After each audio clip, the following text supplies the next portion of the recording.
todas, si se dan cuenta, hay izquierda y derecha. La de cilindrar acodado, sí se entiende, ¿no? Acodados son las que tienen así, un ángulo, y las rectas, pues son rectas, como su nombre lo dice. Aquí tenemos la de tronzar, que es para cortar la pieza ya una vez que se termina de maquinar. Para agujeros pasantes y para agujeros ciegos. Estos, pues como dice su nombre, pasan, atraviesan toda la pieza y estos no lo atraviesan. Y por acá tenemos la herramienta de punta para cilindrar y afinar, las de roscado exterior, las de roscado interior y las de ranurado interior. Son las herramientas que tenemos aquí en esa clasificación. Bien, de ahí va nuestro siguiente tema, pues es el fluido para corte. Este fluido es un líquido, por ahí vamos a ver que nos dice que también puede ser un gas. Normalmente, pues yo no sé si en el 95% de las máquinas es líquido. Yo no conozco físicamente una de enfriamiento por gas, salvo ahí en el taller luego cuando por X motivo no hay lubricante, no hay refrigerante, a veces lo que hacen, ahora sí que de emergencia, le ponen por ahí una manguera con aire abierta muy levemente para enfriar un poquito por el aire, ¿no? Pero no es algo que traiga el equipo. Yo no conozco físicamente los tornos que traigan enfriamiento por gas. O no me ha tocado verlo, a lo mejor sí, pero no me he dado cuenta de eso, ¿no? Nunca los he visto trabajar con gas.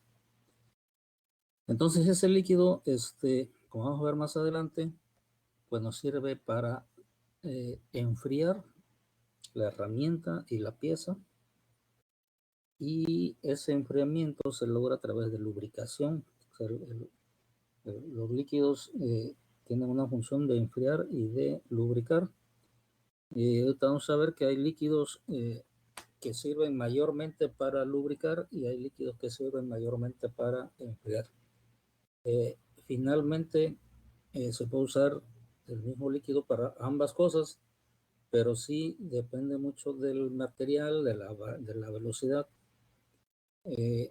cuál es el de mayor eficiencia en ese tipo de maquinado que vayamos a hacer. Entonces podemos usar el mismo, o sea, un mismo fluido nos va a servir para las dos cosas, pero dependiendo del tipo de fluido va a ser más eficiente para lubricar o más eficiente para enfriar. Ahorita lo vamos a ver aquí en los textos esto, ¿no? Bien, ¿qué nos dice por aquí? Dice, pues el fluido para corte, que puede ser líquido, puede ser gas, que se aplica directamente en la operación de maquinado para mejorar el desempeño del corte. Los dos problemas principales que atienden los fluidos para corte son la generación de calor en las zonas de corte y la fricción. Finalmente, pues el calentamiento se da debido a la fricción.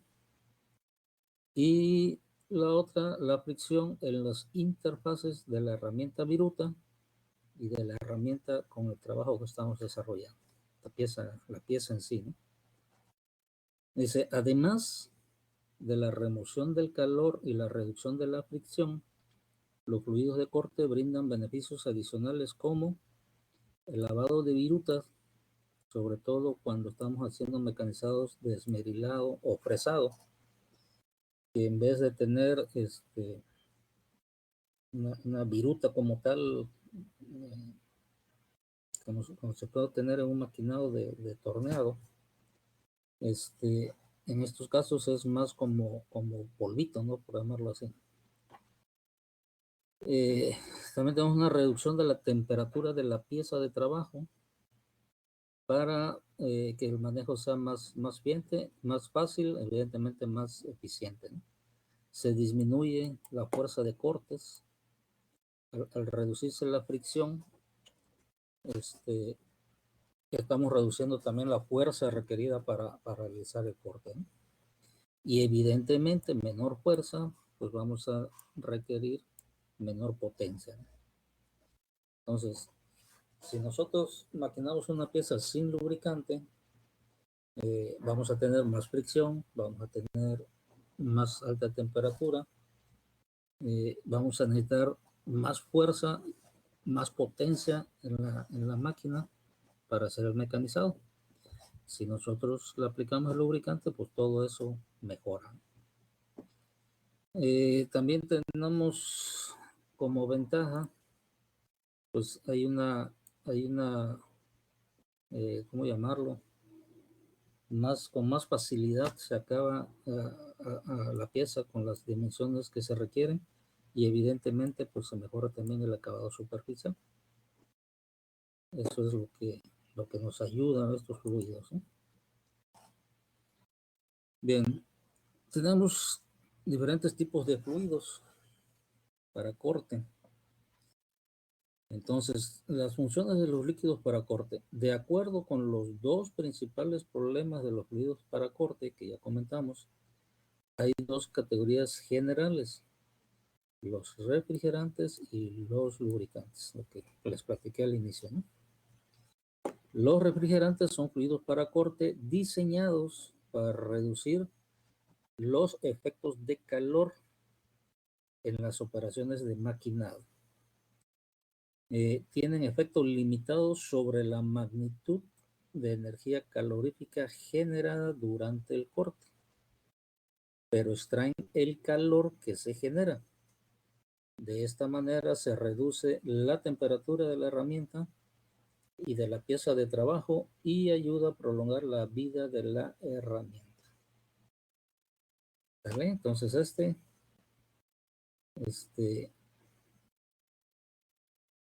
no tiene un gran efecto sobre la magnitud del calorífica, pero ayuda porque extrae el calor de la pieza, de las partes que están involucradas en el maquinado, ¿no? Y por otro lado, los lubricantes son fluidos basados generalmente en aceite por sus buenas propiedades lubricantes, formulados para reducir la fricción en las interfaces herramienta-viruta y herramienta con la pieza de trabajo.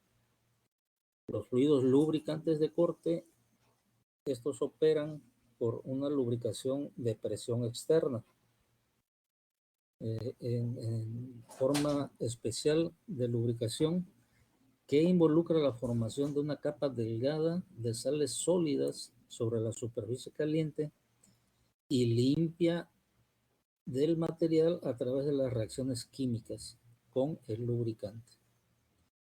Tiene estos compuestos como el azufre, el cloro y el fósforo del lubricante, causan formación de esas capas superficiales que actúan para separar las dos superficies metálicas, es decir, la viruta, de la viruta y de la herramienta. Entonces aquí los lubricantes ayudan a reducir la fricción. Evidentemente esto pues ayuda a que no se caliente tanto la pieza.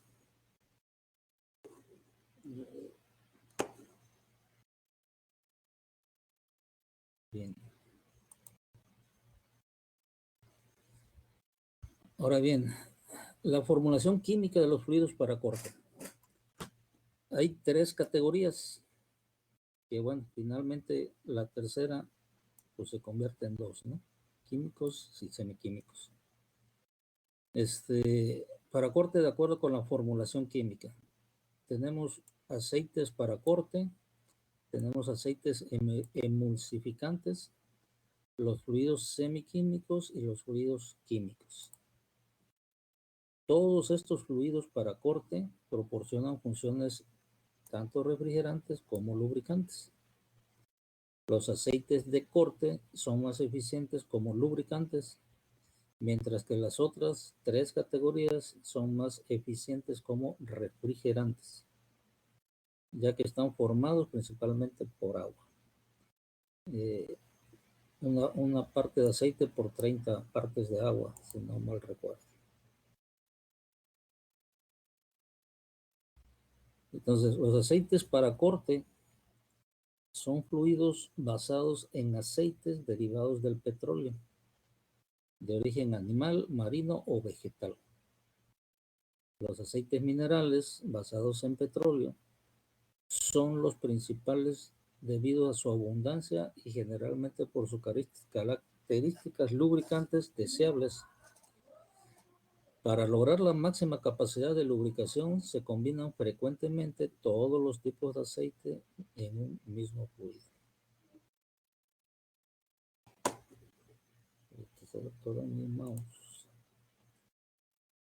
Ahora, los aceites emulsificados, que son los que contienen agua, son fluidos que forman suspensiones de pequeñas gotas de aceite en agua. El fluido se hace mezclando aceite, por lo general un aceite mineral, en agua, y se utiliza un agente emulsificante para promover la mezcla y la estabilidad de la emulsión. Una relación típica de agua-aceite es de 30 a 1. 30 partes de agua por una parte de aceite. Estos emulsificados son los que se ven así como que blancuzcos, más o menos como se ve aquí en la imagen. Como si fuera leche, por decir algo, ¿no? Así, emulsificados. Bien, los fluidos químicos, estas son sustancias químicas disueltas en agua, más que aceites en emulsión. Las sustancias químicas disueltas son compuestos de azufre, de cloro o fósforo, y también lleva agentes humectantes. Las sustancias químicas se destinan a suministrar algún grado de lubricación a la solución. Los fluidos químicos tienen buenas propiedades refrigerantes, pero sus cualidades refrigerantes son menores que las de otros tipos de fluidos. La otra clasificación pues, son los fluidos semiquímicos. Estos son también fluidos químicos que contienen pequeñas cantidades de aceite emulsificado para incrementar las características lubricantes del fluido para cortes. De hecho, es una clase híbrida entre fluido químico y aceites emulsificantes. Bien. Entonces, yo no sé si los compañeros, los alumnos que estuvieron al CEBETIS, sus máquinas de herramientas usaban refrigerante. Sí tenían refrigerante en sus equipos.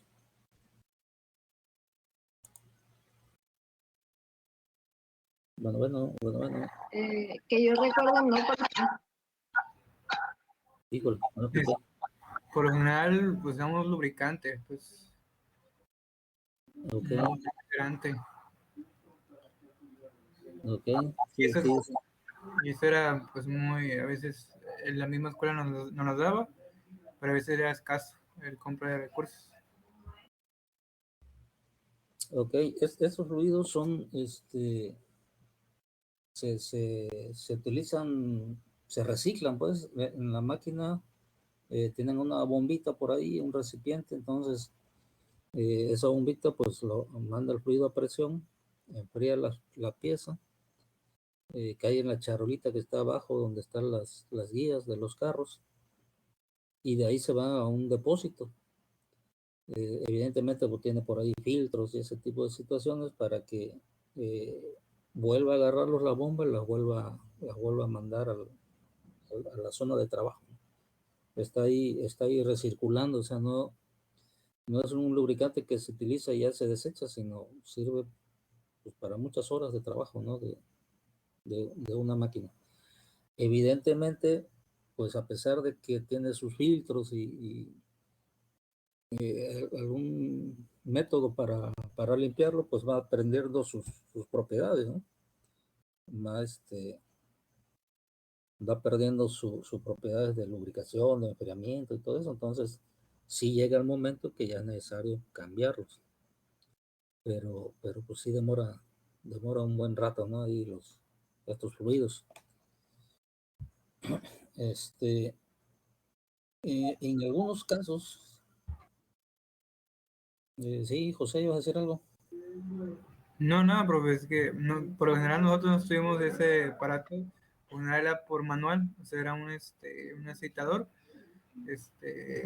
nada, lo poníamos manual a la pieza y a nuestra solera, y pues así trabajamos. Ok. Sí, lo que les iba a decir también que en algunos casos usan pues aceite nada más y se lo echan así como que de manera manual, ¿no? Aquí lo que es importante es que entendamos que todo lo que hagamos por mejorar, o más bien para reducir la fricción, estamos ayudando a reducir pues el consumo de energía, y al reducir consumo de energía, pues vamos a estar reduciendo lo que hemos estado hablando, la cuestión de los costos, ¿no? Más adelante vamos a ver unas grafiquitas. A ver, déjenme ver. Bueno, pues ya casi llegamos ahí. No me voy a adelantar, pero vamos a ver unas gráficas donde nos habla de las condiciones ¿cómo se llama? Del tiempo y de el costo, ¿no? Que ya vimos que finalmente cuando decimos que un proceso es eficiente, pues es cuando logramos el objetivo con la menor cantidad de recursos, ¿no?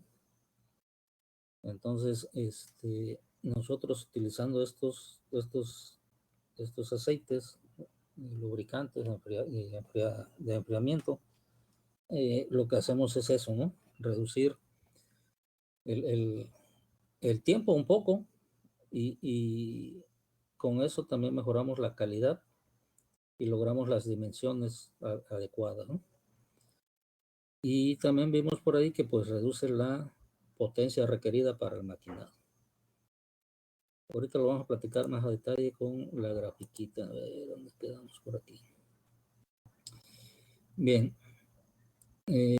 Bueno, algo que les iba a platicar por ahí, que estaba viendo esto, recuerdo una anécdota que no me tocó vivirla a mí, pero sí le pasó a dos amigos y lo platicaron y pues se me quedó grabado por ahí. Eso que les digo que el emulsificante es así como color blancuzco. Hay que tener cuidado cuando les decía yo que luego se lubrica de manera manual, porque si no se le da un buen mantenimiento al sistema de lubricación, pues se tapa y se daña y ya entonces ya no funciona la bombita del equipo y ya no eh, lanza el lubricante por la manguerita que debe ser, ¿no? Y luego pues se hace de manera manual. Dos amigos que llevaron de estudiantes llevaron este asunto de la máquina de herramienta. Nos platicaba uno de ellos que ya una vez que estaban estudiando ingeniería estaban trabajando en un tallercito y ese pues este lubricante pues no servía la bombita, sino los tenían así como que en refrescos, en base de refresco y manualmente se lo iban echando. Entonces lo que pasó con uno de estos amigos que lo tenía ahí, llegó uno de los encargados del taller y pensó que era refresco. Lo agarró y pues se echó un buen sorbo de lubricante ese. Y pues ya se imaginarán lo que pasó, ¿no? O sea, fue todo un lío y pues corrieron al amigo ese.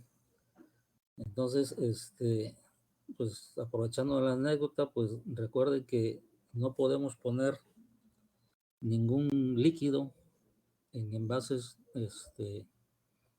mucho menos en envases de refresco, ¿no? Porque cualquier persona se puede equivocar y pues evidentemente no se lo va a tomar, pero no se lo va a acabar, pero pues sí, un sorbo, 2 sorbos sí se va a echar, ¿no? Y en este caso, pues no es tan tóxico esto, pero pueden ser productos tóxicos y pues tener un accidente ahí pues bastante grave, ¿no? Hasta fatal probablemente. Entonces, pues bueno, me acordé ahorita que estamos viendo esto de los lubricantes que pasó con estos amigos. Bien, seguimos. ¿Cómo optimizamos el corte? Bueno, aquí lo que vamos a ver las ecuaciones involucradas para ver, pues básicamente el asunto de los tiempos, que es de las partes importantes de saber en los maquinados, ¿no? Entonces, en el tornado existen 3 etapas que contribuyen a la duración del ciclo de producción total para una pieza. Una, pues, es el manejo de la pieza, que vamos a llamar TH, y nos dice que es el tiempo que utiliza el operador para cargar la pieza en la máquina herramienta al principio del ciclo de producción y para descargar también la pieza después de completar el maquinado. Después tenemos también el tiempo de maquinado, TM. Este tiempo de maquinado, pues es el tiempo real en el que la herramienta desempeña el maquinado durante el ciclo. Ahora sí que es el tiempo efectivo ya de corte de la máquina.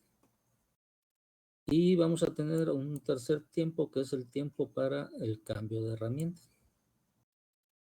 Y lo vamos a llamar, ahí no alcanzo a ver, TT, ¿no? TT, debe ser de tool en inglés. Dice, al final de la vida de la herramienta, esta debe de cambiarse, lo cual toma un tiempo. Este tiempo debe dividirse entre el número de piezas que se produjeron durante la vida de la herramienta. Si NP es el número de piezas cortadas durante la vida de la herramienta, el número de piezas que cortan con un filo de corte hasta que la herramienta se cambie.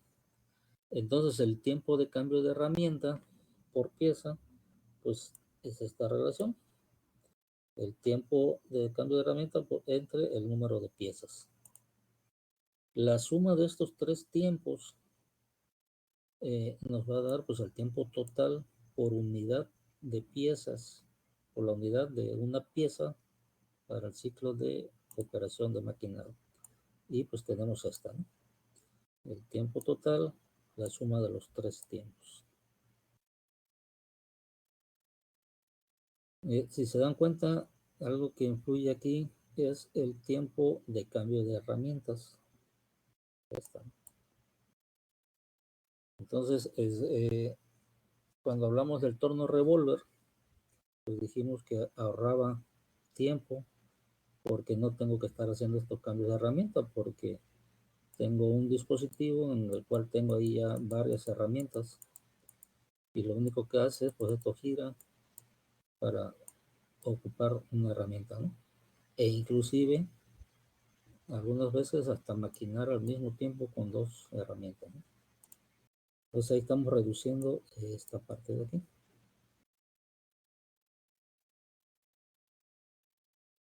Aquí vemos la relación de esos tiempos. Por este lado tenemos el tiempo por pieza de trabajo. Y por este lado vamos a tener la velocidad de corte. Entonces, ¿qué me dice esta gráfica?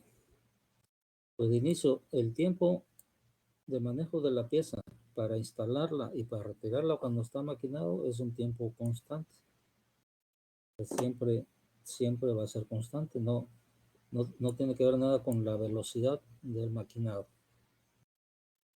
Y después vamos a tener el tiempo del maquinado, es este que tenemos aquí.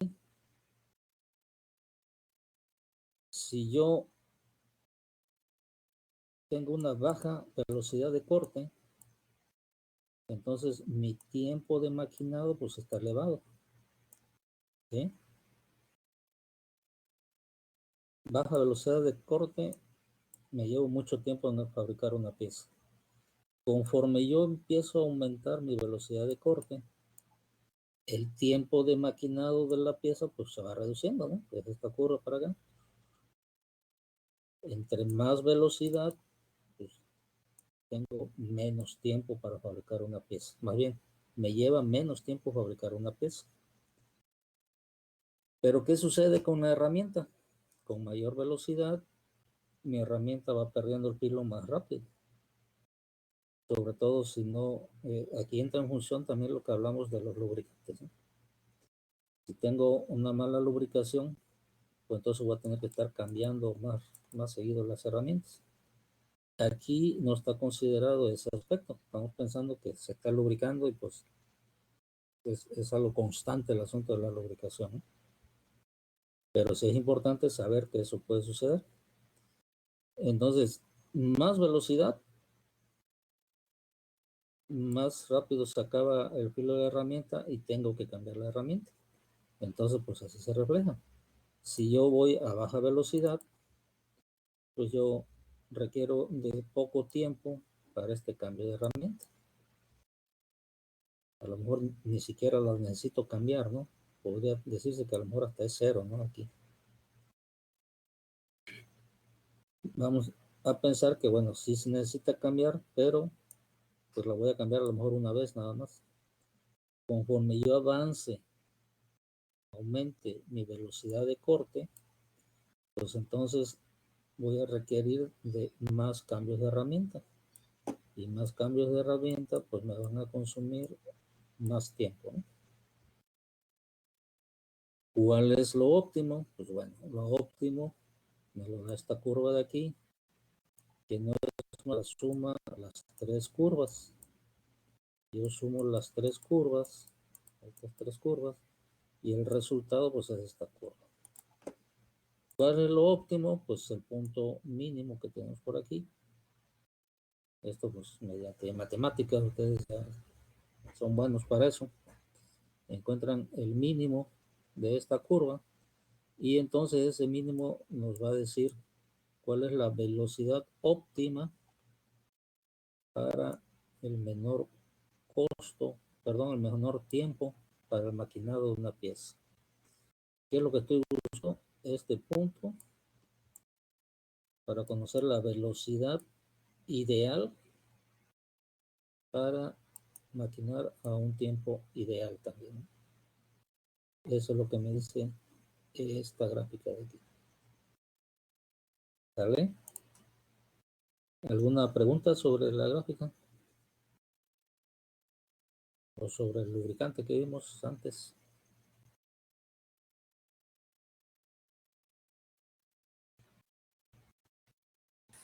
No, profe. Bueno, Bueno, en el momento no. está este asunto. Perfecto. Bueno, y esto pues se nos va a ver reflejado en los costos. Entonces aquí tenemos una gráfica muy similar, pero acá en vez de tiempo ya lo que tenemos es costos. Y lo que tenemos por ahí es un costo.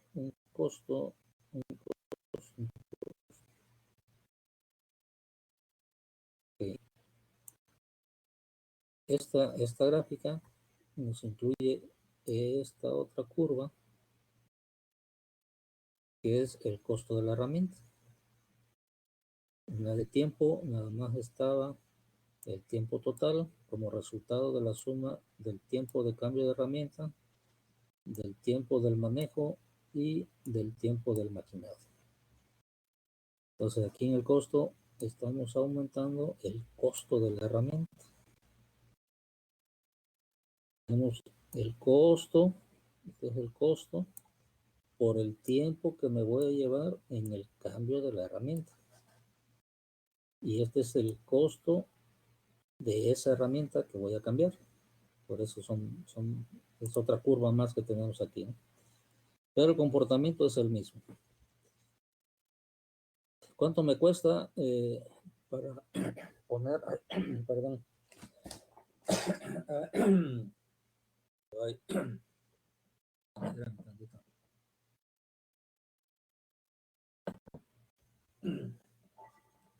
ven,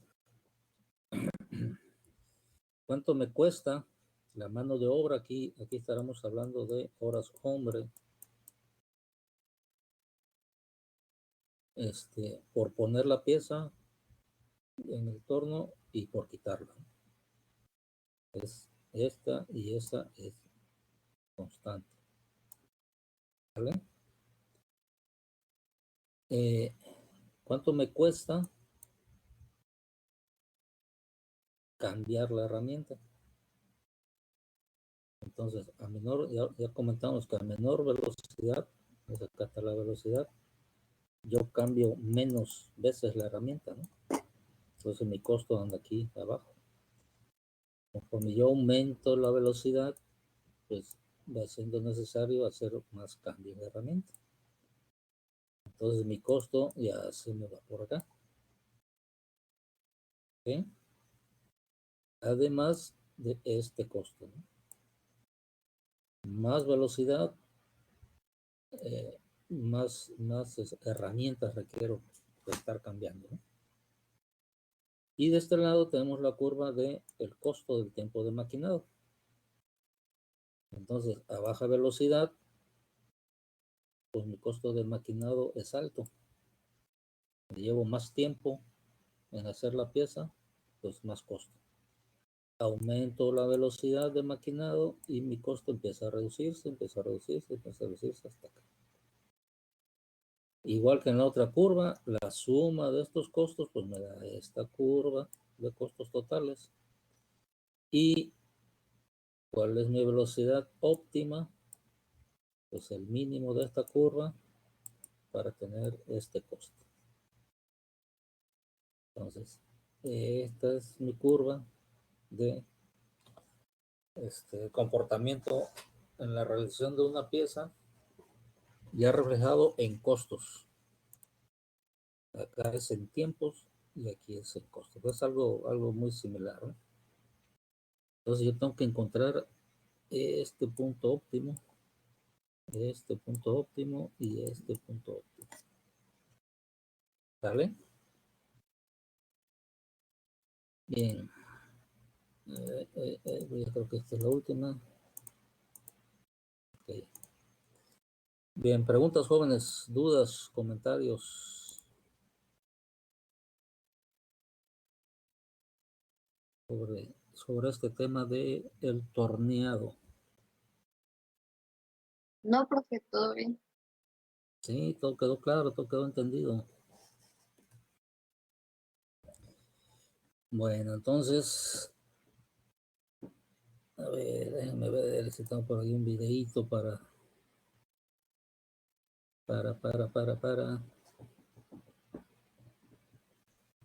que me dejen descansar, que ya está todo medio de estar hablando y hablando.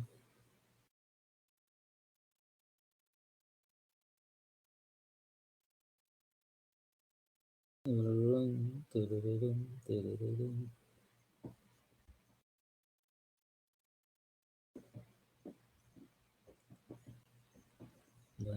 pues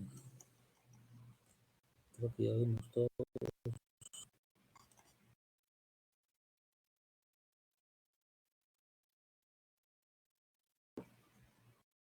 A ver.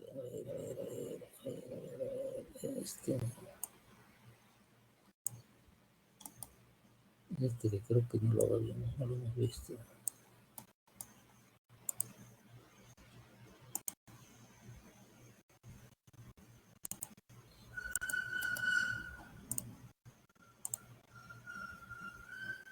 Procesos en torno. Procesos en torno. En este video se explicarán cómo se hacen los procesos de refrentado y cilindrado en torno.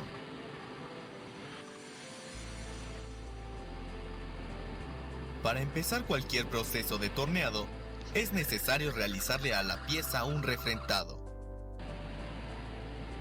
El refrentado es el proceso por el cual se mecaniza el extremo de la pieza, quitando los defectos que tenga este, dándole una textura uniforme y dejándolo perpendicular al eje de giro.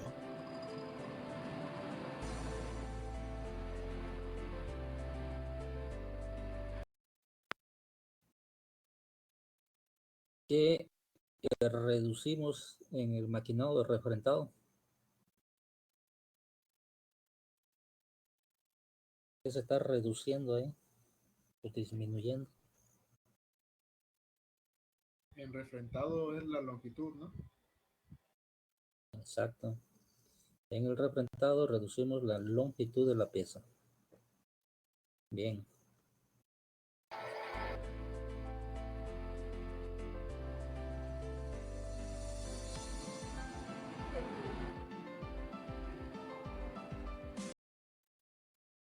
¿Vieron ahí cómo está lubricando con aceite? Voy a reducir tantito para que vean. Con una aceitera le pone ahí de manera manual. Ahí miren. Esta, bueno, no se alcanza a ver, pero a mí me parece que es una aceitera manual. Esa que tiene una palanquita que bombea. Entonces esto seguramente es aceite. Pues no es lo más eficiente, pero ayuda a lubricar, ¿no? A reducir la fricción entre la herramienta y la pieza que estamos maquinando y entre la herramienta y la viruta que ya vimos en el análisis de esa parte que finalmente la viruta también tiene contacto con la herramienta, ¿no? Y eso genera fricción, genera temperatura alta, ¿no? Entonces pues aquí todo parece indicar que es una lubricación manual y pues debe ser aceite, ¿no?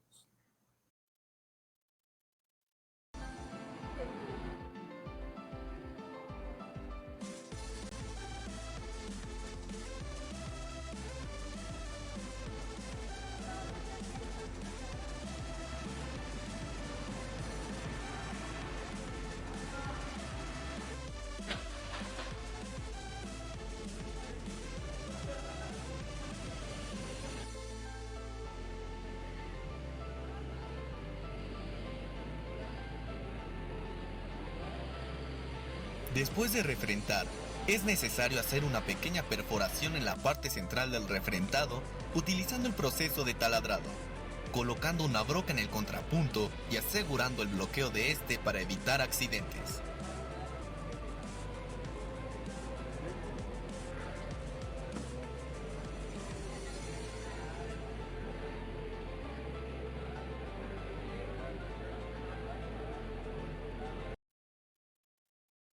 Ahí por lo que se ve es de una escuela, el video. ¿No serán aquí ustedes ahí en el Cebetis? ¿No grabaron videos? No, profe, aparte se No. utiliza, creo que bata azul con mangas cortas. No, Pues con mangas sí, largas. desde ahí no están muy mal. Sí, buena observación. Ya lo platicamos, que en el maquinado no debe haber manga larga, ¿no? Es un riesgo de quedar atrapado ahí con la herramienta. Muy buena observación.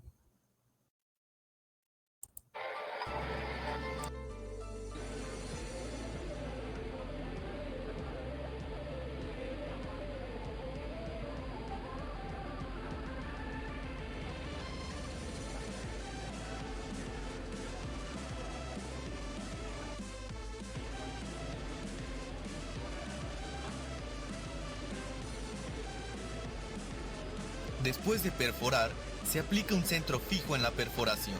Esto servirá para darle una mayor fuerza de sujeción a la pieza y evitar accidentes al momento de trabajarla.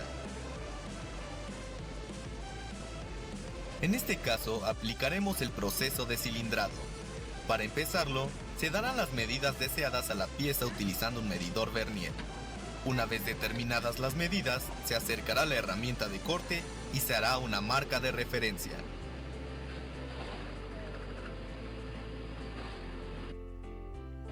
Se coloca la herramienta de corte en un ángulo de 4 grados, se sujeta nuevamente el punto fijo y se procede a realizar el cilindrado, reduciendo el diámetro de la pieza con movimientos lentos y constantes.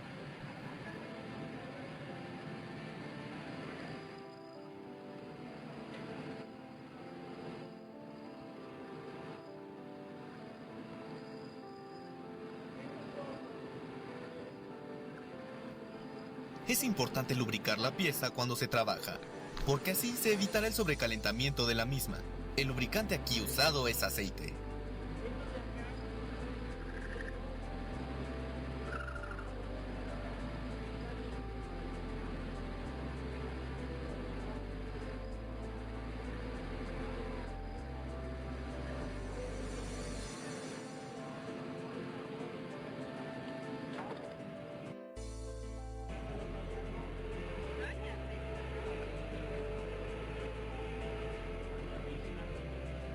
Por último, se le dará una segunda y pequeña reducción de diámetro a la pieza. Esto es para darle un mejor acabado a la misma.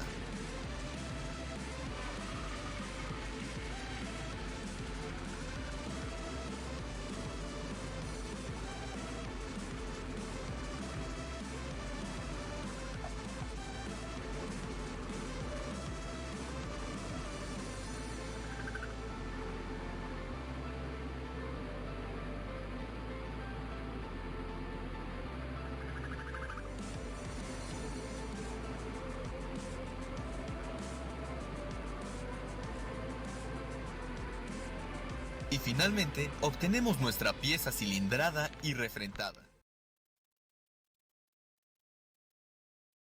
Bien, pues ya tenemos ahí otro videito del maquinado. Bien, vamos a pasar a la parte, bueno, si no hay preguntas, si no hay comentarios, alguna otra cosa que vieron por ahí. Nada, no hay nada.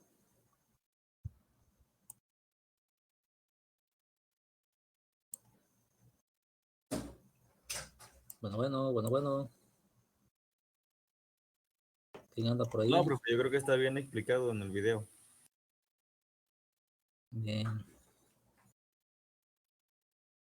Bueno, vamos a pasar a nuestro tema de el taladrado. A ver, permítanme, déjenme buscar el archivo.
Bien, a ver.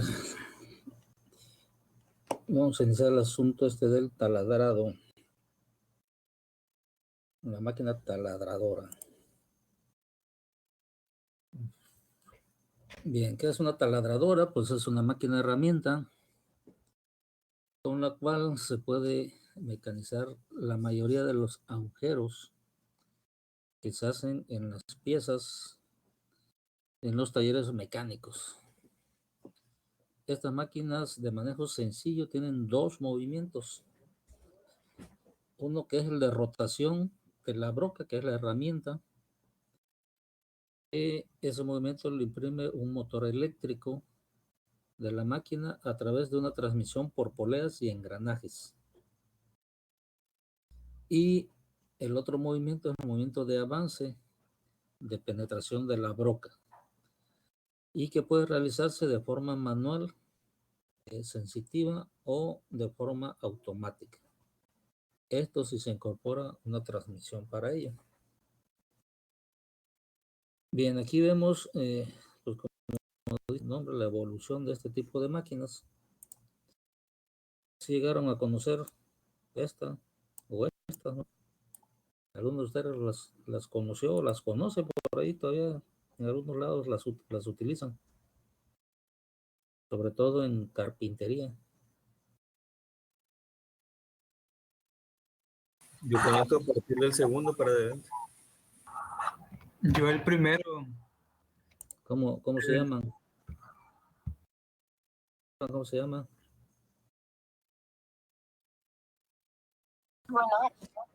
de mi parte la verdad no conozco el nombre, pero sí lo había visto.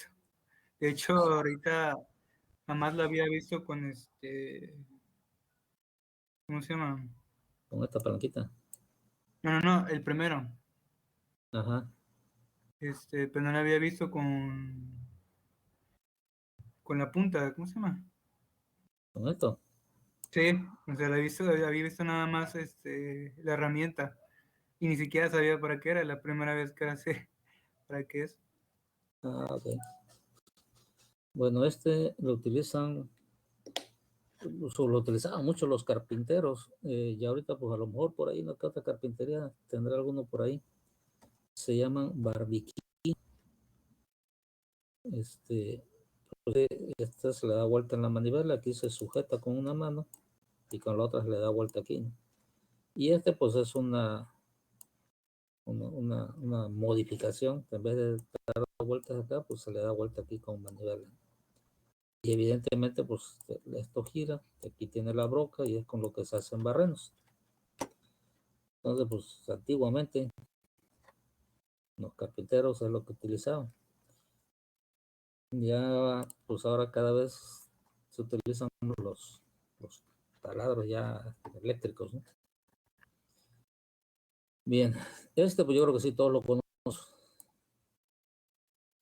Me imagino que todo el mundo en su casa uno de esos, y si no en su casa, el tío o alguien por ahí. Bueno, en el caso de ustedes, su abuelo a lo mejor. Los taladros estos para hacer Hay uno en mi casa. ándale, pues uno en su casa lo utiliza para hacer los barrenos en las paredes, ¿no? Para colgar ahí algo, un cuadro, poner una ventana, en fin. Una repisa. Una repisa. En sus ratos libres ustedes ahí les surge la inspiración. Entonces, pues es un taladro ya eléctrico, manual, para usos múltiples le podemos llamar. Y ya de aquí para atrás ya estamos hablando de los taladros pues industriales, por llamarle de una manera, ¿no?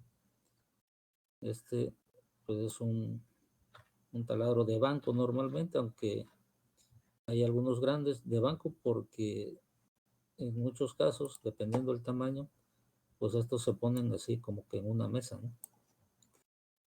Pero hay también algunos grandes que van, el pedestal va puesto en el piso, ¿no? Entonces, pues depende del tamaño. Hay muchos tamaños, pero evidentemente ya son taladros grandes. Y pues llegamos hasta que ya es un taladro con, como vemos aquí, control numérico, ¿no? Ya automático al 100. Bien, ¿qué podemos hacer con esta herramienta? Pues, como su nombre lo dice, es taladrar. Y vamos a ver que hay distintas formas de hacer esos taladros, ¿no? Esos barrenos. Entonces, ¿qué se le llama taladrar? Pues la operación... ¿Puede Sí. poner la diapositiva anterior? Es que no se tomó la captura. Gracias.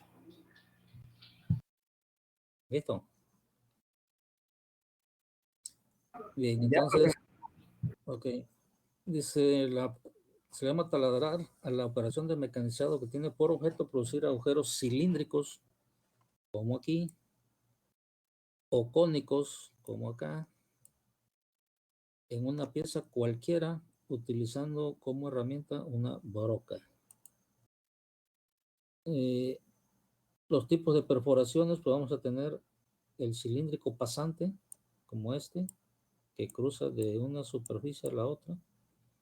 El agujero cilíndrico ciego, cuando no pasa, no atraviesa completamente la pieza, queda a cierta profundidad. Y el cónico pasante, como en este caso.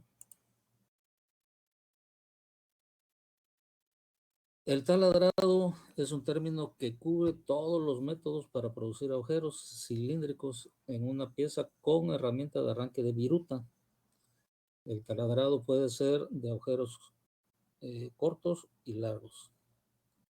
Con el desarrollo de brocas modernas, el proceso de taladrado ha cambiado de manera drástica, porque con las brocas modernas se consigue que un taladrado de diámetro grande se puede realizar de una sola operación sin necesidad de un agujero previo, y que la cantidad del mecanizado y exactitud del agujero evite la operación posterior de escariado. Bueno, ¿qué es lo que nos dice aquí? Que hace un buen tiempo, para hacer un barreno de un diámetro pues considerable, ya estamos hablando de un diámetro considerable, pero inclusive hasta de media pulgada ya, y a veces era necesario primero hacer un barreno pequeñito, no sé, de 1/8 de pulgada, y ya después el barreno al diámetro que necesitamos, inclusive a veces hasta algún intermedio, un barrenado intermedio. Y lo que nos dice ahí, que pues bueno, ya con el avance lógico de la herramienta, sobre todo de las brocas, pues yo puedo hacer un barreno de un diámetro grande, sin necesidad de hacer en varios pasos, sino con una broca de ese diámetro, ya puedo maquinarlo, ¿no? Bien. Dice, como en todo proceso mecanizado por arranque de viruta, la evacuación de la misma se forma crítica, ¿no? Cuando el agujero es bastante profundo. Por eso, el taladrado está restringido según sea la característica del mismo. Cuanto mayor sea su profundidad, más importante el control del proceso y la evacuación de viruta. Entonces, lo que nos dice aquí, que cuando vamos a hacer un taladrado bastante profundo, pues hay que tener, ¿cómo se llama? Consideraciones para que el taladrado sea el adecuado.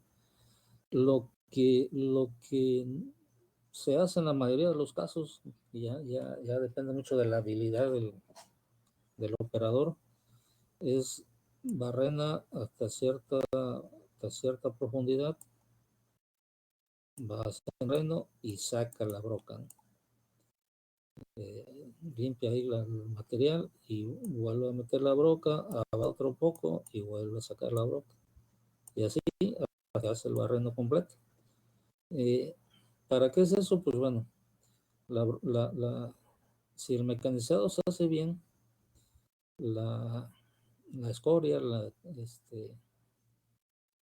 se me fue el nombre, la viruta, pues va saliendo a través de las hélices de la broca, ¿no? Va saliendo ahí. Pero algunas veces se queda por acá, se corta, se puede quedar atorado.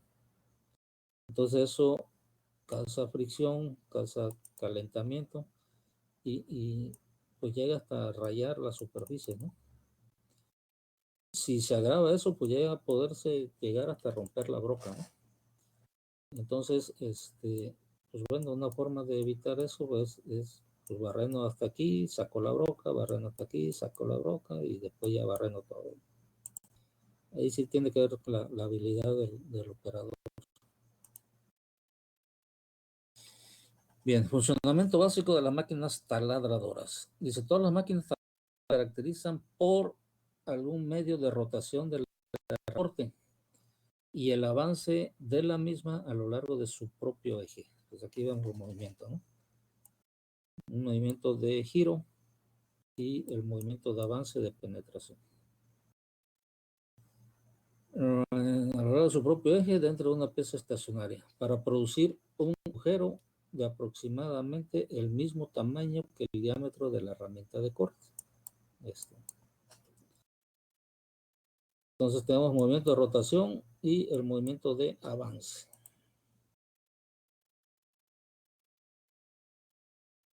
De las dos funciones, el avance de la herramienta de corte a lo largo de su eje es el crítico y el de mayor consideración el diseño de las máquinas taladradoras. Aunque esta función puede ser realizada mecánicamente a mano, por medio de engranajes o por sistemas hidráulicos, lo que la hace crítica es la magnitud de la fuerza necesaria para el avance. O sea, ¿qué tanta fuerza necesito ejercer aquí para poder barrenar? Dice, la operación de taladrado va siempre acompañada de un gran desprendimiento de calor, por lo que se impone una abundante lubricación con una mezcla agua-aceite que ya vimos por ahí.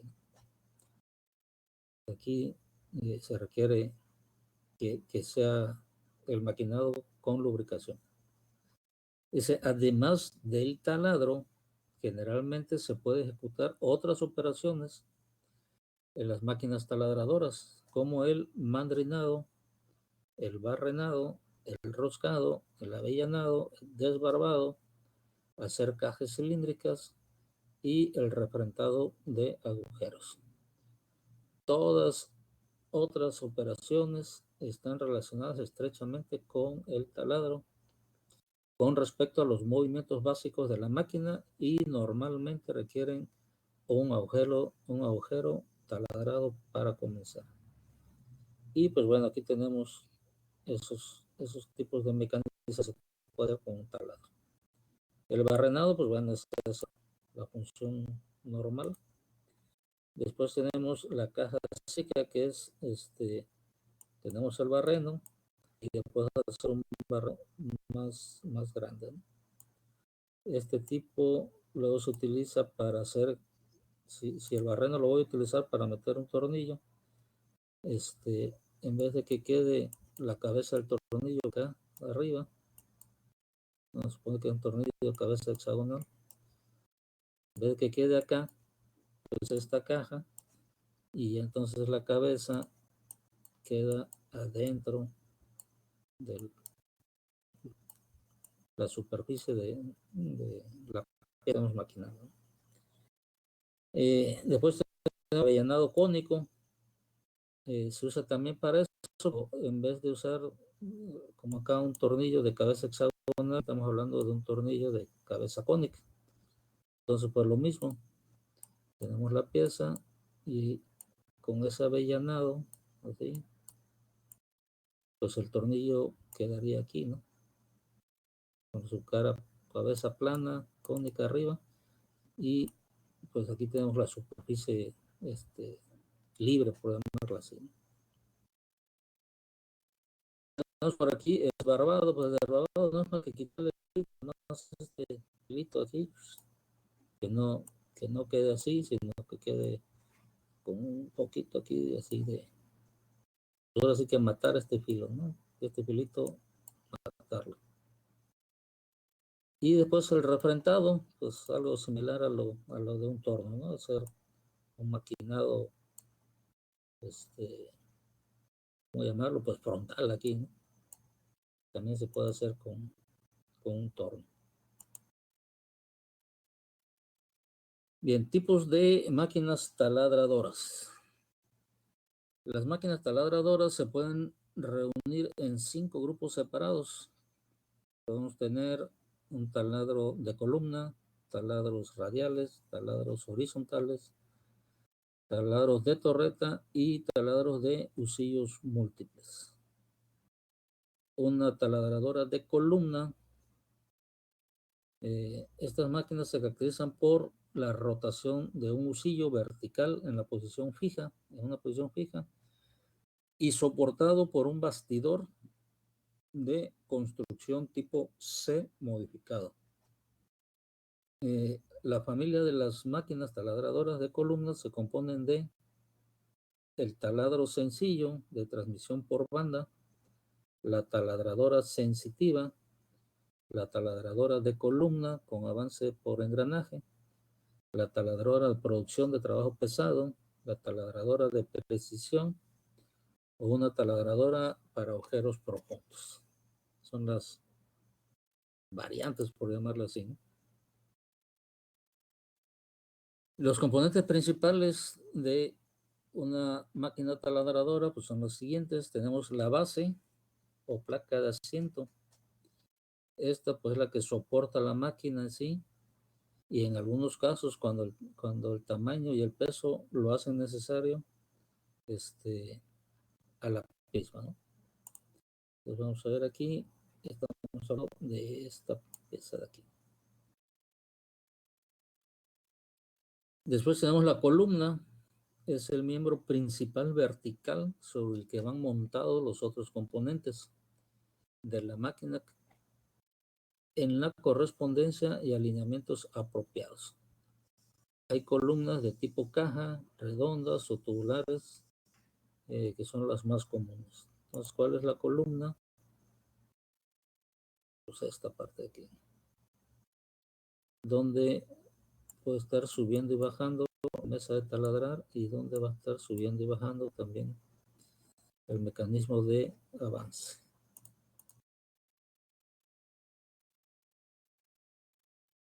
Tenemos mecanismos para el movimiento principal. Consta pues de una caja de engranajes montada en la parte superior de la columna, y es la que aloja a los engranes impulsores del husillo junto con los elementos para el cambio de las velocidades. Estamos hablando, este es el motor y esta parte es el mecanismo de movimiento. Me quedé. Dice, el motor, ya lo vimos, es del tipo reversible, o sea, gira hacia los dos sentidos para las operaciones de roscado, para roscado.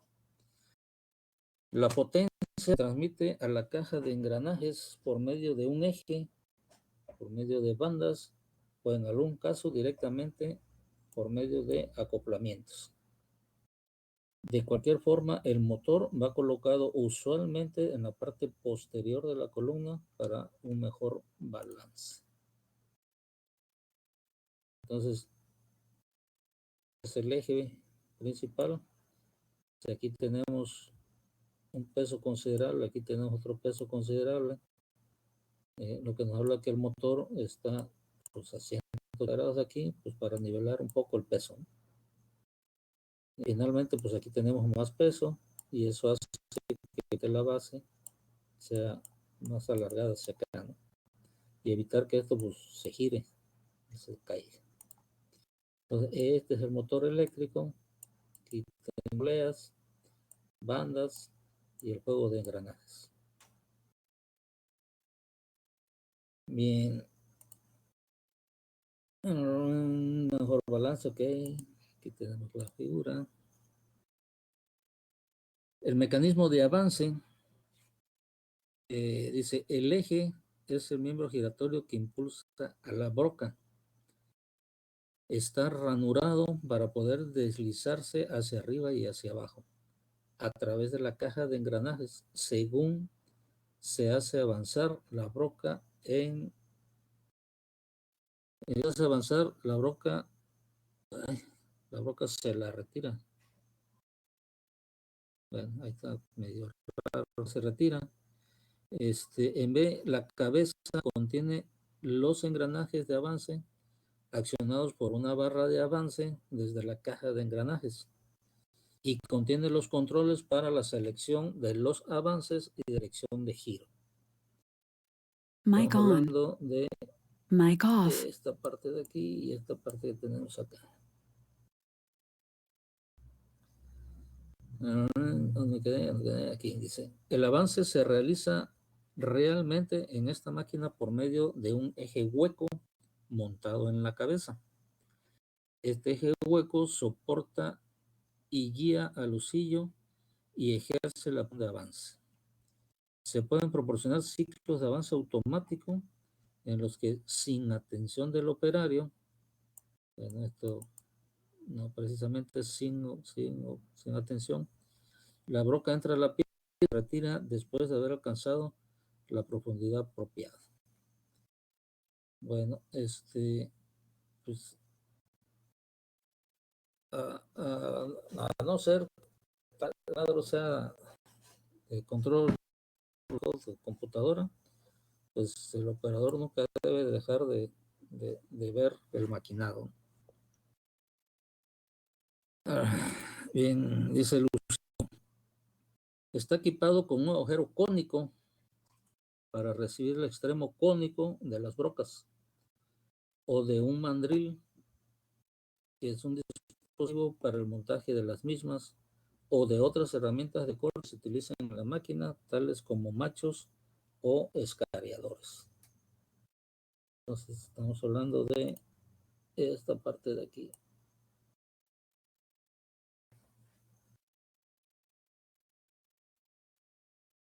La mesa está montada en la columna y se le puede levantar o bajar y sujetar en posición para soportar la pieza a la altura apropiada para permitir taladrar en la forma deseada.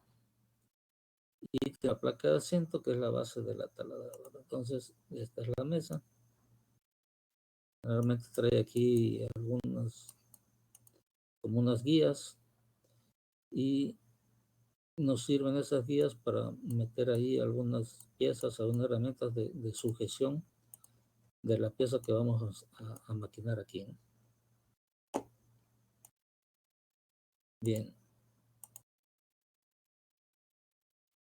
Ok. Vamos a ver los tipos de máquinas. ¿Alguna pregunta, jóvenes? ¿Alguna duda hasta aquí? ¿Algo que quieran comentar sobre lo que hemos visto del taladrado?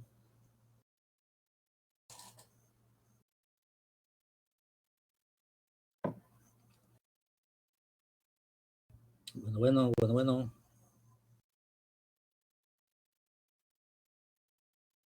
¿Están por ahí? ¿Ya me dejaron solo? Pues, de mi parte, no, maestro. Todo Ya, claro de momento, profe. No, profe, aquí seguimos todos. Pues háblenme, si no, yo creo que no están. Y sí, pero de mi ok, parte, pues también lo llevé en el Cebetis y, bueno, veía la taladradora y se veía la base toda agujereada, de que a veces pasaban de fuerza y dejaban ahí marcado la broca en la base de metal. mecanizaban hasta la base, taladraban hasta la base. Sí, dejaban toda marcada la base. O sea, grupos anteriores, ¿no? De gente que ya Sí, utilizando, pues obviamente estábamos en preparatoria, me imagino que alguien fue el brusco y le dio con mares a la madera y se pasó cuenta de base. ok. Y pues bueno, pues es algo que hay que tener cuidado, ¿no? Y algo importante aquí, pues muchas de trabajo, ¿no? Eh, no hay que, pues si uno es el que está haciendo el trabajo, procurar no distraerse y no perder de vista lo que está uno, ¿no? El voltear una fracción de tiempo ahí de segundos a lo mejor, puede provocar ahí algo no deseado, ¿no?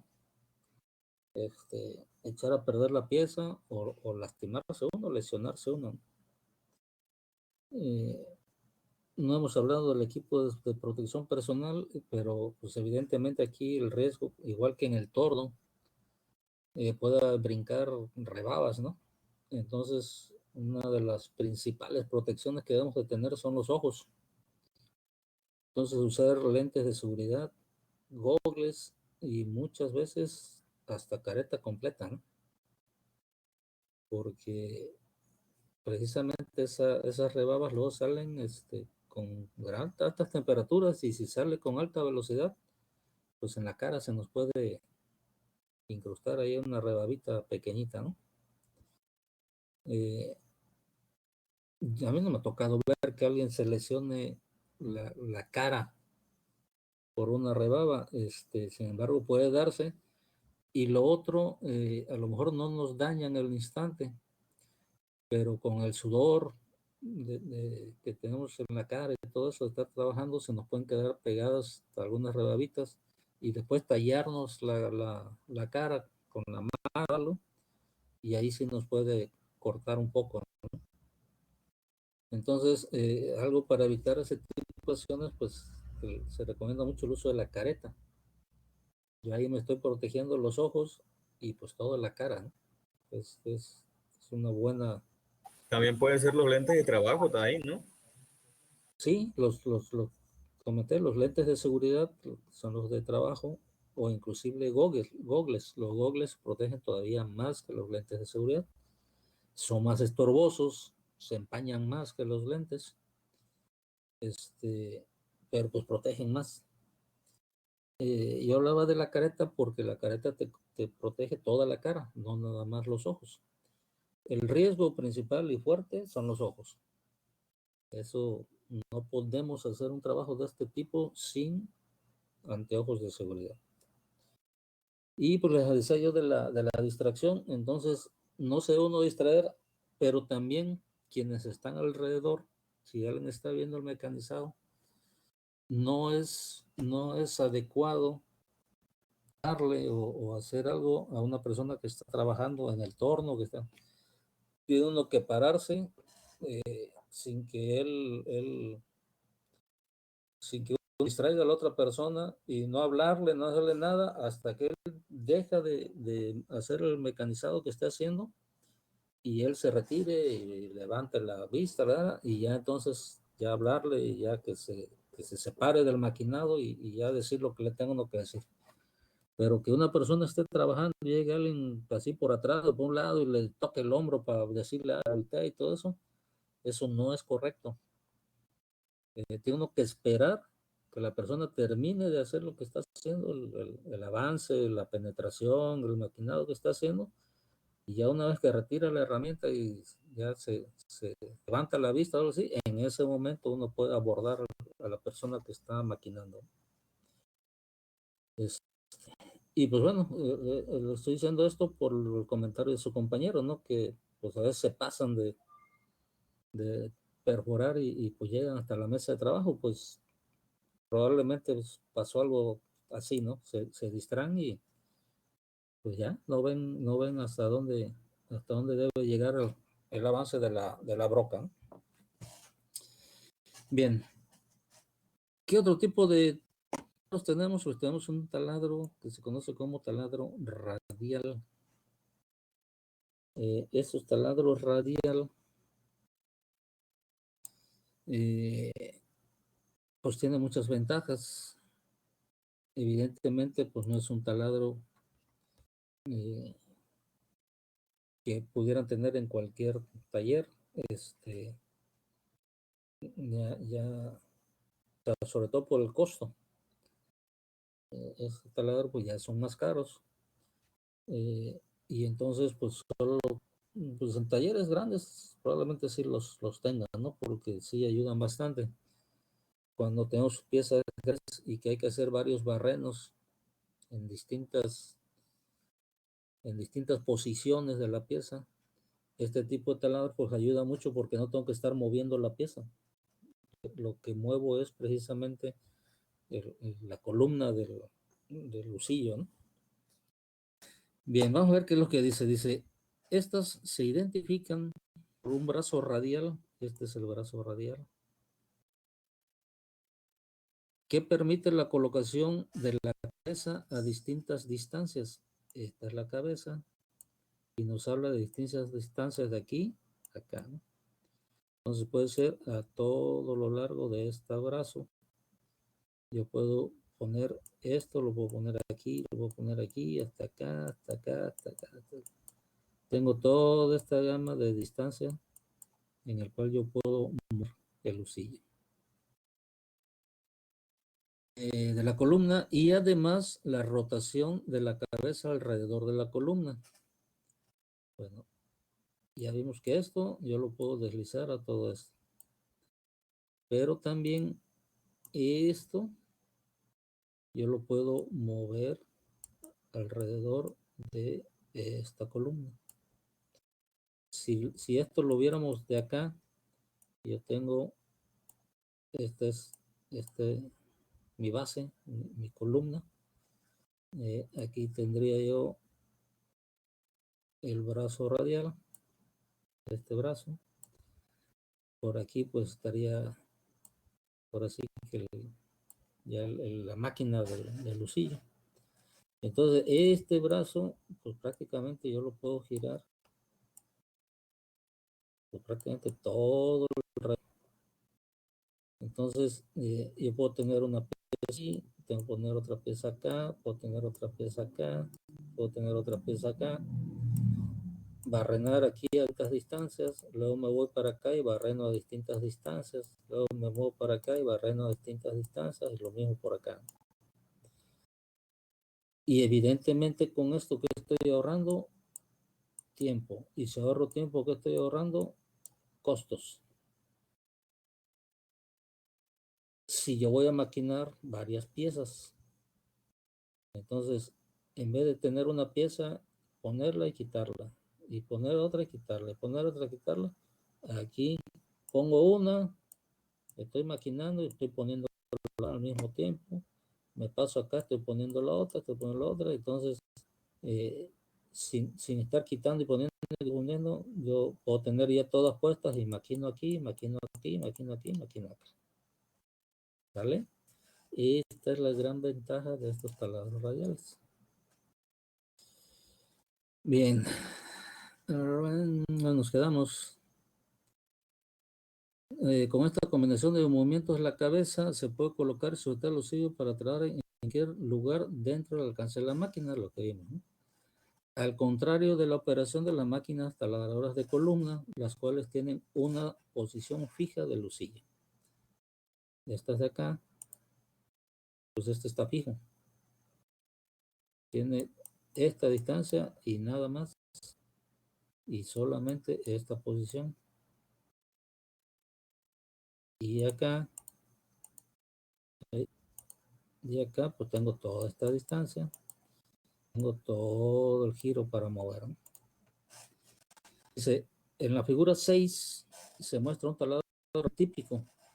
El peso de la cabeza es un factor importante para conseguir una precisión de la alimentación eficiente sin una tensión.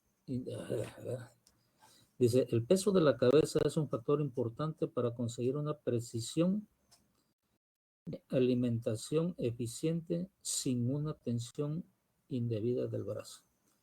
Ok, ¿qué me dice aquí? Pues evidentemente, entre más largo yo tengo este brazo, esta pieza yo lo pongo más para acá, pues yo puedo llegar a tener una cierta deflexión, por ejemplo así, ¿no?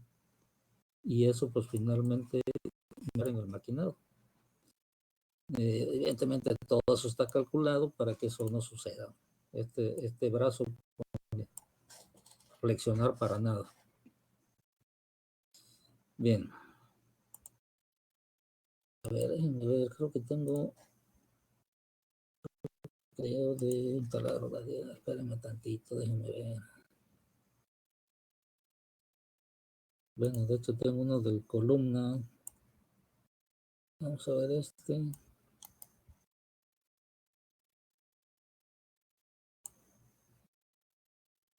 Vamos a ver un taladro normal. Bueno, más bien. Esta es una herramienta que no tuve mucho tiempo en el taller, prescindí de ella pensando que no era necesario, pero... Bueno, este es un taladro de banco, lo que les decía yo, ¿no? Este pues es uno pequeño o mediano, está sobre mesa.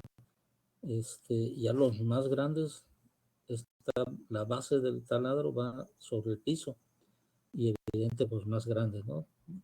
Más grande, más potencia, barrenos de mayor diámetro, pueden ser piezas más grandes. Pues es un taller pequeño y un taladro pues mediano, podríamos llamarlo. La verdad es que me arrepiento de no haberla tenido antes. Hay tareas en carpintería que se hacen mucho más fáciles y mucho más precisas con una herramienta así. Puede ser un taladro de pedestal o un taladro de banco. Esta herramienta consiste básicamente en un mandril que gira, al igual que un taladro convencional. Tiene una serie de correas también aquí abajo, que después se las voy a mostrar, que van a servir para cambiar las velocidades del taladro. También tiene una base que se puede mover, se puede subir y bajar, como también podemos cambiar el ángulo de la base si es que queremos hacer agujeros en ángulo, y también tiene una manilla aquí que nos va a servir para bajar y subir el mandril. Podemos perforar madera, plástico, fierro, aluminio, lo que se nos ocurra. Creo que el gran beneficio de una herramienta como esta es la precisión de los agujeros que vamos a poder hacer. Eso a la larga se va a traducir en precisión de ensambles, de uniones y en total del proyecto que estemos realizando en el taller. Otra cosa también que se agradece mucho es la comodidad con la que podemos estar trabajando.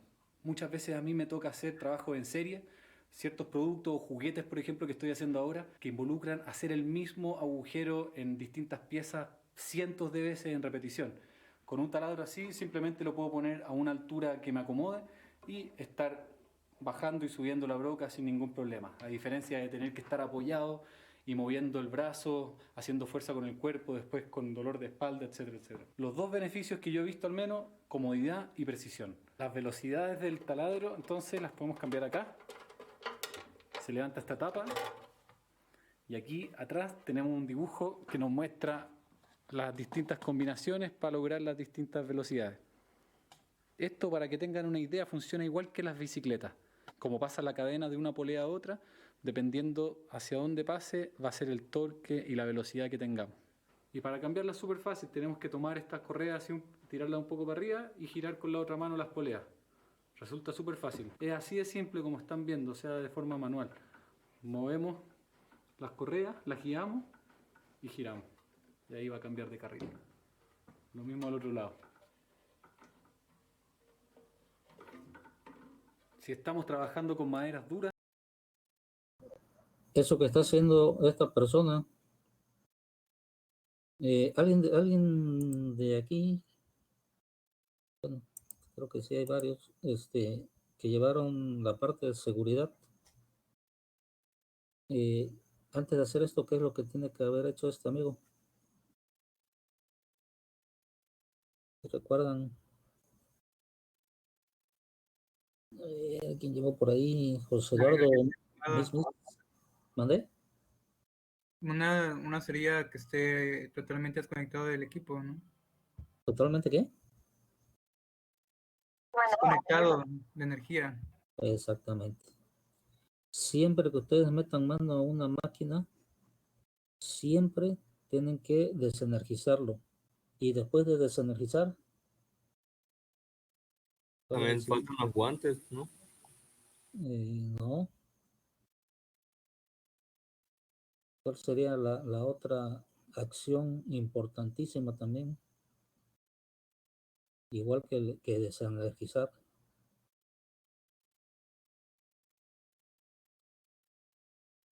¿Quién más llegó por ahí? David Ortiz. Me suena que ya llevaste seguridad. Miss también. No, profeta, es la primera vez que veo todo eso. Yo no lo había Yo llevado. estaba conectando mi... Híjole, pues ya no lo dejo ahí, pero bueno.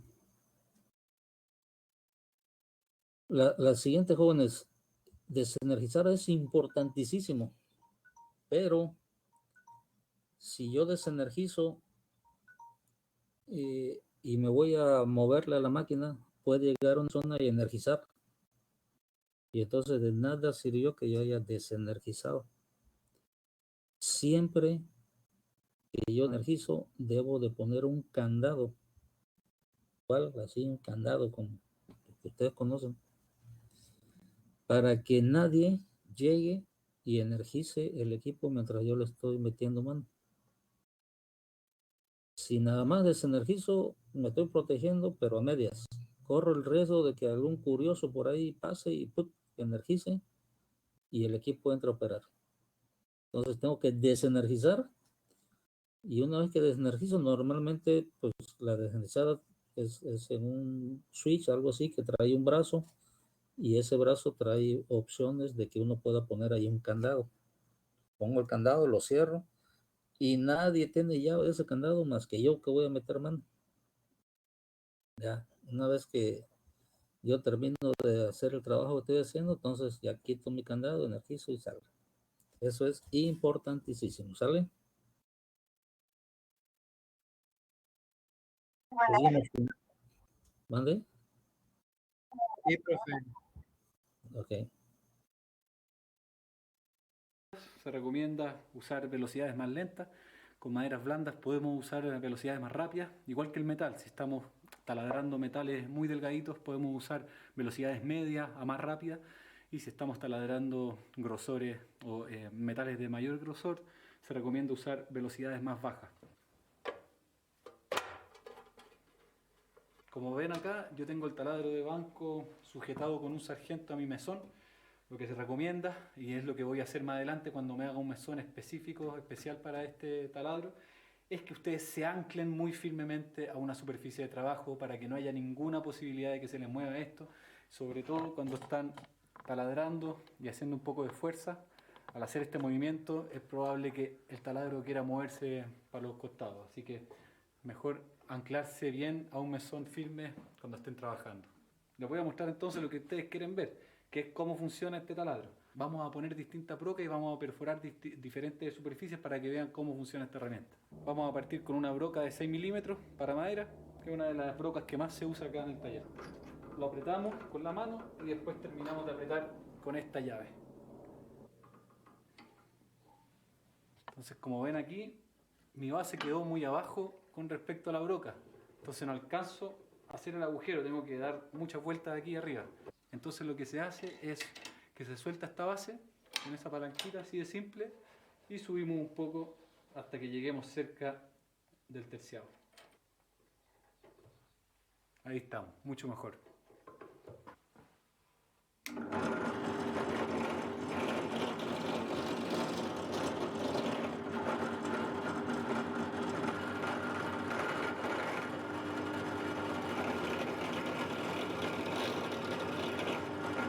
Les voy a dar un tip por si tienen dudas si el taladro está bien en 90 grados, o sea, están haciendo el hoyo derecho hacia abajo. Lo que tienen que hacer es hacer un agujero bien cerca de la esquina de un pedazo que esté bien cortado en 90 grados, ¿verdad?, por ambos lados, y después darlo vuelta y verificar si el agujero sale por el mismo lugar que por donde entró. Se lo voy a mostrar ahora.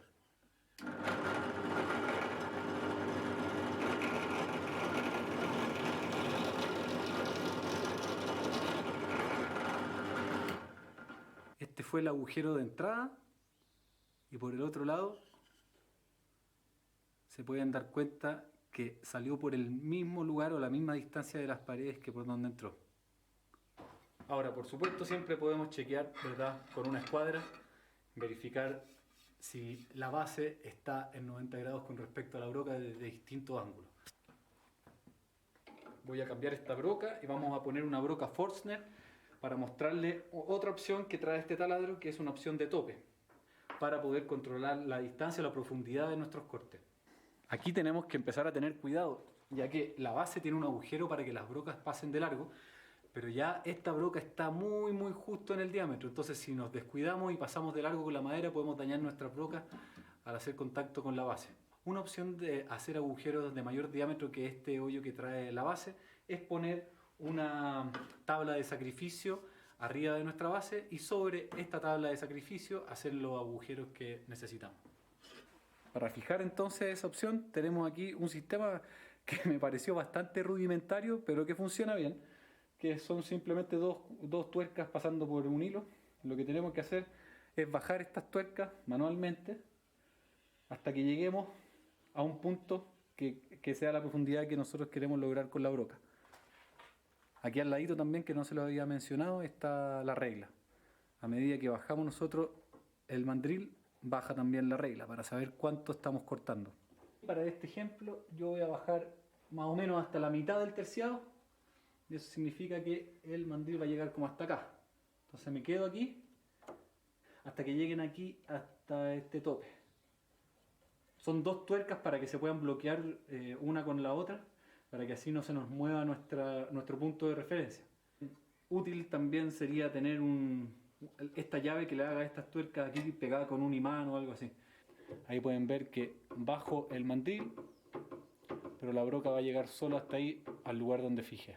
Entonces ahora voy a encender el taladro y simplemente voy a empezar a hacer los hoyos sin pensar demasiado, ya que tengo el tope que me va a asegurar la misma profundidad en todos los agujeros.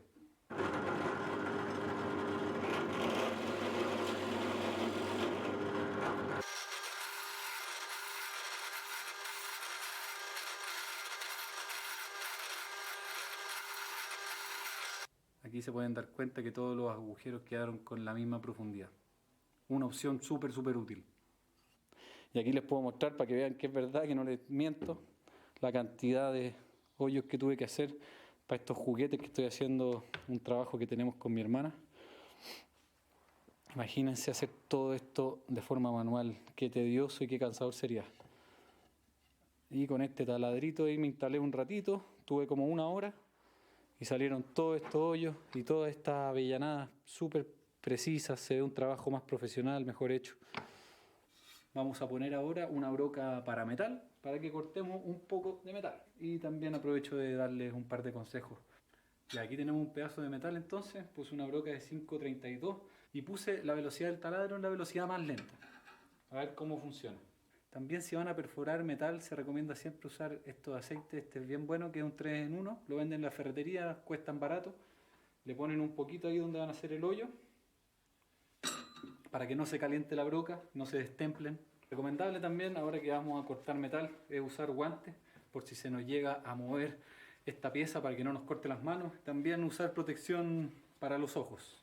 Ustedes no me ven si yo estoy usando, pero imagínense que tengo anteojos de protección puestos. Bueno, sí leyeron el texto ahí donde está haciendo la corrección de que esto que va a hacer aquí no es debido. Las piezas deben estar sujetas firmemente con algo mecánico, ¿no? Con prensas, con algo así, y no agarrar con la esta. Si se llega a atorar la broca en la pieza va a girar y puede lastimar a este cuate. Entonces, yo no había visto este video, pero ya está haciendo ahí una corrección. Si vieron que puso ahí en el texto, lo voy a rezar, ¿no? Evitar el uso de guantes cuando se puede enredar con la herramienta. Hay que tener mucho cuidado con eso, ¿no?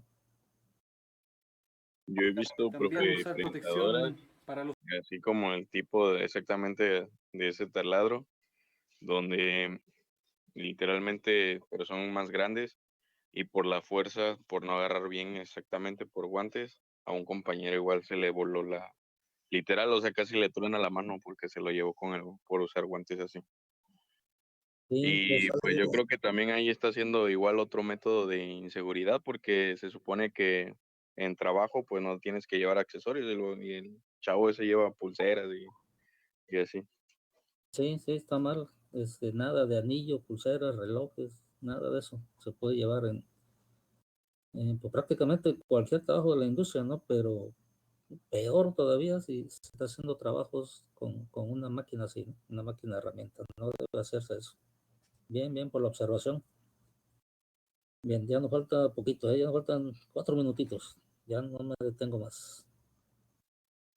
ojos. Ustedes no me ven si yo estoy usando, pero imagínense que tengo anteojos de protección puestos. Ya, vamos a prender el taladro entonces y podemos hacer el agujero.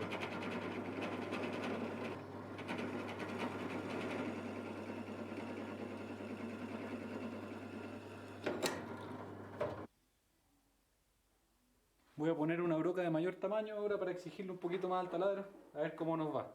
Vamos a seguir en la velocidad lenta. Puse una broca de 1964 para los que somos normales y usamos el sistema métrico. Eso significa 7 milímetros, un poquito más de 7 milímetros, que no está nada mal para cortar metal.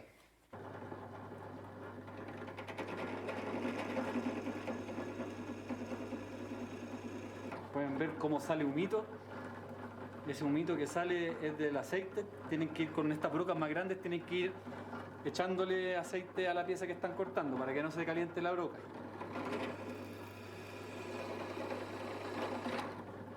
Ahí después les voy a mostrar esa viruta que salió, que es un buen indicio del filo que está teniendo la pieza. La broca, perdón.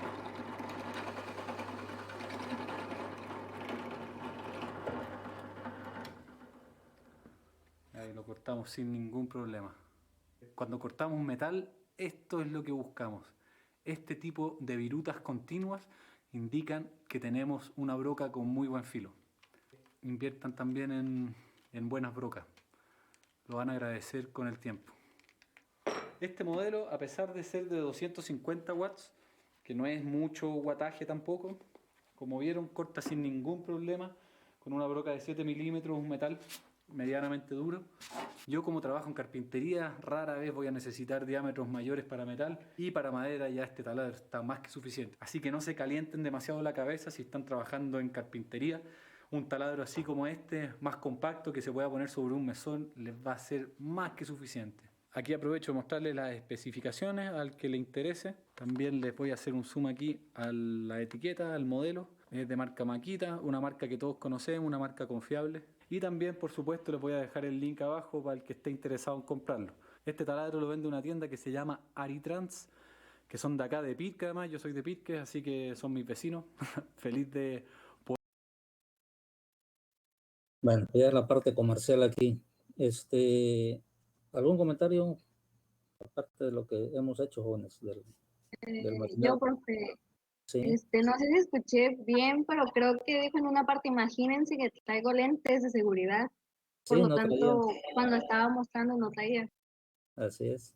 Sí, pues creo que en ningún momento se ve la cara del chavo, nada, en alguna parte por ahí medio poquito de la barba, la quijada, pero no, nunca se ve la cara, si no mal recuerdo. Pero sí, tampoco traía lentes. Entonces, pues no, eso está mal. Siempre en trabajo de maquinado, por lo menos lentes. Y de preferencia, careta también, ¿no? Pero sí, hacer trabajo sin lentes no es adecuado. Muy bien. ¿Alguien más? ¿Algo que quiera comentar?